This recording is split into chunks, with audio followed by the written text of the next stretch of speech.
It's been brewed in the Czech Republic since 1842, and I don't know how to pronounce its name. Let's see if it lives up to the hype. What's up guys, it's Sargent here with another beer review. This one, I'm gonna try pronouncing this, so bear with me, and if you are Czech, please don't laugh at me too much. This beer's name is Pilsner Urquell, I believe, although it's a pretty contentious issue, and I can see there's multiple people online arguing about how it should or shouldn't be pronounced.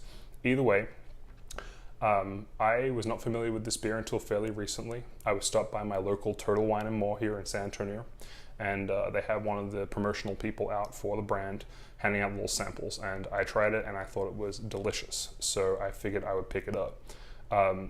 The story told both on the bottle and by the rep is that this is the first Pilsner that was ever brewed.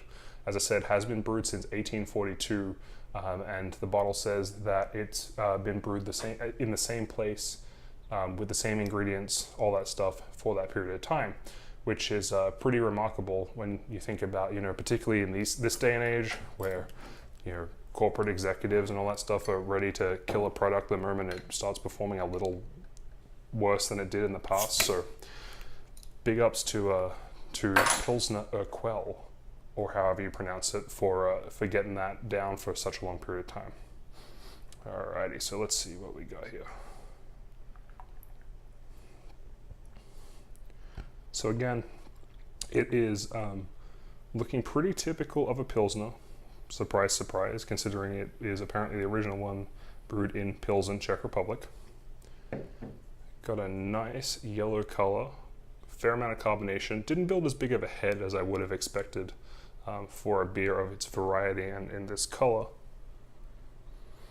Smells fairly malty, again, what you would kind of expect from a Pilsner beer, or the Pilsner beer as they say. So let's see how it goes on the old taste test.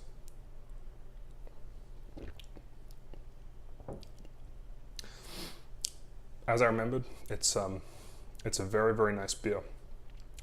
It's nice and crisp, very light. The mouthfeel is, it's very thin, but it does have a fairly complex flavor considering both the color and the consistency.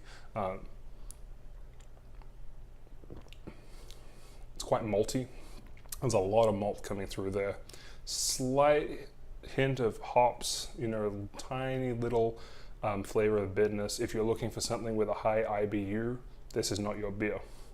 But if you're looking for something delicious, and that would be great on a really hot summer day, or I can imagine, with a steak or a pizza, or, this is the thing that I love about Pilsner beers, and the thing I think would be great with this one is because they have a fairly subdued flavor profile, they pair well with like everything. All kinds of food, all kinds of situations. There's very few times when a Pilsner isn't going to suit whatever it is you're doing, eating, etc. So with that in mind, this is a very robust beer. And I recently did a review of Prima Pils by Victory. It was a pretty good beer, but I gotta give it to this one over them. And when you consider some of the other things like your Miller Lights and stuff like that, it's not even a competition. This is a very, very nice beer. I'm gonna have to give this one like a 9 out of 10. Again, props to them. As I said, since 1842, they have been the people brewing Pilsner in Pilsen. Wonderful flavor profile. I would absolutely drink this again, and I highly recommend that you go ahead and pick it up. There you go, guys. That's my review of Pilsner Urquell. Urquell, again, I don't know how to pronounce it. I'm probably butchering it, but it's a delicious beer, and I enjoyed it very much. If you enjoyed this review, do me a favor, go ahead and give me the thumbs up, subscribe to my channel. I'll be putting out more beer reviews in the near future, and I'd love to see you guys back here again soon. Until then, cheers.